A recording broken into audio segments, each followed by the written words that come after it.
សូមជម្រាបសួរអ្នកទាំងអស់គ្នាវីដេអូមួយនេះខ្ញុំនឹងបង្ហាញពីរបៀបប្រើប្រាស់កម្មវិធី Highlights Library ដែលជាកម្មវិធីមួយអាចឲ្យសិស្សរៀនភាសាអង់គ្លេសដោយខ្លួនឯងដោយពួកគាត់អាចអានសៀវភៅតាមរយៈឧបករណ៍អេឡិចត្រូនិកដូចជាតាមរយៈទូរស័ព្ទដៃ កុំព្យូទ័រនិង iPad ដែលកម្មវិធីនេះមានសៀវភៅជាច្រើនប្រភេទជាង 2000 ក្បាលសម្រាប់អ្នកអានគ្រប់វ័យពីម្ដាយរហូតដល់មនុស្សពេញវ័យដើម្បីប្រើប្រាស់កម្មវិធីក្នុងទូរស័ព្ទដៃដំបូងអ្នកទាំងអស់គ្នាត្រូវចូលកន្លែង Play Store ឬក៏ App Store ហើយអ្នកទាំងអស់គ្នាចុចពាក្យថា Highlights Library ដើម្បី download កម្មវិធីនេះបន្ទាប់ពីអ្នកទាំងអស់គ្នា download កម្មវិធីនេះហើយតម្រូវឲ្យអ្នកទាំងអស់គ្នាមានគណនីប្រើប្រាស់ផ្ទាល់ខ្លួនដោយអ្នកទាំងអស់គ្នាត្រូវបំពេញ ID និង password ពេលដែល sign in ចូលហើយអ្នកទាំងអស់គ្នាត្រូវបំពេញព័ត៌មានផ្ទាល់ខ្លួនមួយចំនួនដូចជាឈ្មោះអាយុហើយខ្ញុំនឹងដាក់អាយុរបស់ខ្ញុំ20ឆ្នាំក្រោយមកទៀតគឺយើងអាចជ្រើសរើស reading friend ដែលក្នុងនេះមាន5ហើយខ្ញុំចូលចិត្តរូបរបស់ Shu ខ្ញុំចុចពាក្យថា next ហើយបន្ទាប់មកទៀតយើងនឹងឃើញ favorite categories អ្វីដែលយើងចង់អានតាក់ទងជាមួយហើយក្នុងនោះវាមានសាលារៀនសាស្ត្រមនុស្សកីឡាវប្បធម៌សិល្បៈគ្រួសារវិទ្យាសាស្ត្រធម្មជាតិសហគមន៍សុខភាពនិងរឿងសប្បាយៗជាច្រើនទៀតអូខេអញ្ចឹងក្នុងចំណោមទាំង10នេះគឺខ្ញុំជ្រើសរើសយកមួយគឺ animals សត្វអូខេចំណុចពិសេសដែលយើងត្រូវធ្វើបន្តទៀតគឺយើងត្រូវធ្វើ placement test អញ្ចឹង placement test នេះគឺវាមានចំនួន10សំណួរដែលដើម្បីដឹងពីសមត្ថភាពរបស់សិស្សក៏ដូចជាកម្រិតភាសារបស់គាត់ថាតើគាត់មានកម្រិតចំនួនប្រមាណពី1ដល់30អញ្ចឹងខ្ញុំនឹងចាប់ផ្ដើមធ្វើ placement test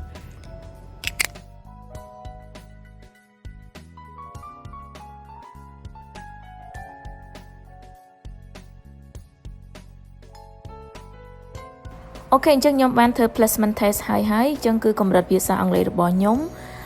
ស្មើនឹង13ដោយខ្ញុំធ្វើត្រូវទាំង10សំណួរបន្ទាប់មកខ្ញុំឃើញសៀវភៅដែលគេណែនាំឲ្យយើងអានសម្រាប់កម្រិតលេខ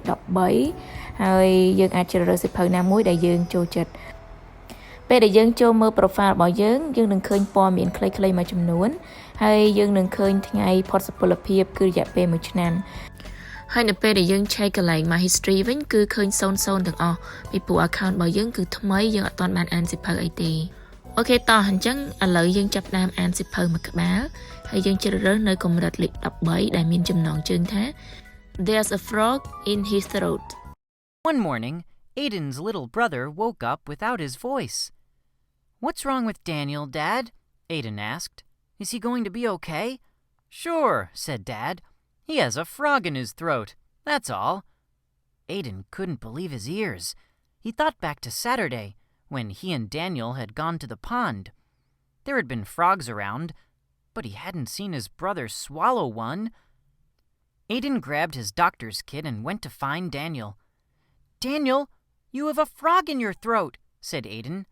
Open your mouth and stick out your tongue. Daniel opened his mouth as wide as he could.He stuck out his tongue and let out a squeaky, ah!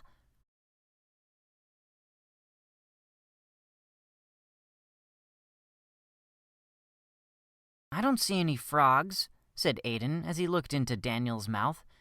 He put his stethoscope up to Daniel's chest. I don't hear any croaking. That's good. Dad must have been wrong. Aiden put away his stethoscope and ran to find his mom.What's wrong with Daniel, Mom? Aiden asked. Oh, he's fine, said Mom. He's just a little horse. A little horse? Aiden looked at his mom in shock. This was worse than he thought. Aiden went back to get his doctor's kit.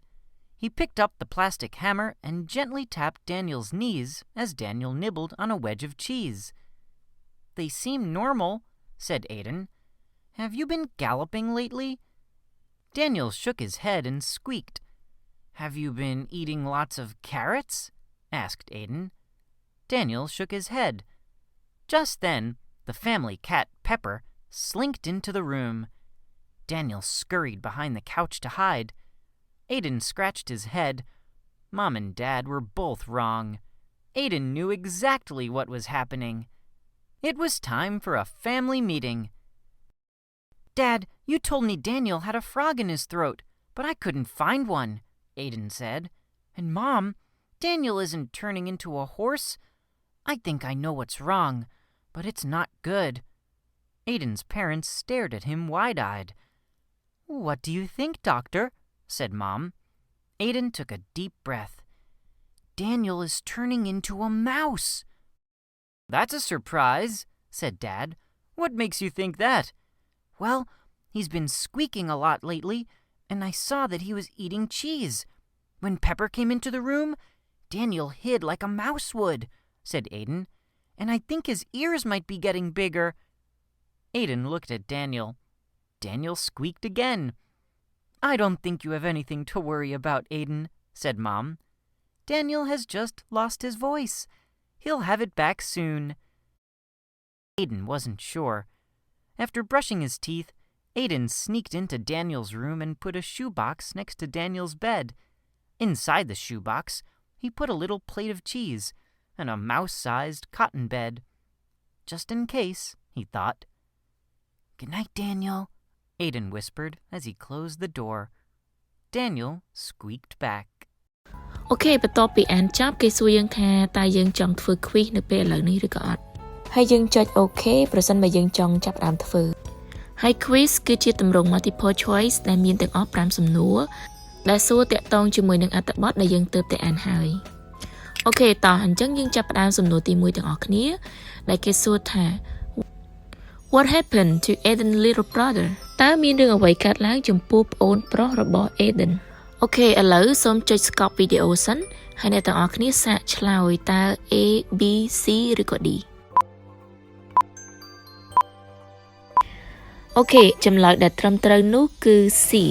He had a sore throat គឺគាត់ឈឺបំពង់កសំណួរទី2គេសួរថា What did Aiden not use to check on his brother តើ Aiden មិនបានប្រើអ្វីដើម្បីពិនិត្យប្អូនរបស់គាត់អ្នកទាំងអស់គ្នាជ្រើសរើសចម្លើយដែលត្រឹមត្រូវតើ A B C ឬក៏ D អូខេចម្លើយដែលត្រឹមត្រូវនោះគឺ A a notebook ហើយសំណួរទី3គេសួរថា How did Aiden know that Daniel did not swallow a frog តើ Aiden ដឹងយ៉ាងម៉េចទៅថា Daniel មិនបានលេបកង្កែបទេ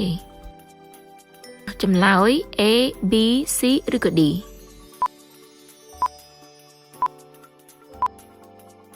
ចម្លើយដែលត្រឹមត្រូវនោះគឺ B He didn't hear any croaking មានន័យថាគាត់អត់បានឮកង្កែបយំទេចូលដល់សំណួរទី4សួរថា What did mom mean by Daniel was just a little horse ម៉ាក់ថា Daniel គ្រាន់តែស្អកកតិចតួចទេតើម៉ាក់ចង់មានន័យថាម៉េចទៅ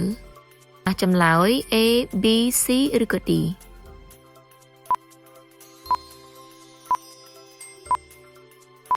អូខេចម្លើយដែលត្រឹមត្រូវនោះគឺ A Daniel just lost his voice គឺ Daniel គ្រាន់តែនិយាយអត់ចេញតែប៉ុណ្ណោះអូខេសំណួរទី5ចុងក្រោយសួរថា Why did Aiden think Daniel was turning into a mouse ហេតុអ្វីបានជា Aiden គិតថា Daniel คล้ายទៅជាកណ្ដុរអូខេចម្លើយ A B C ឬក៏ D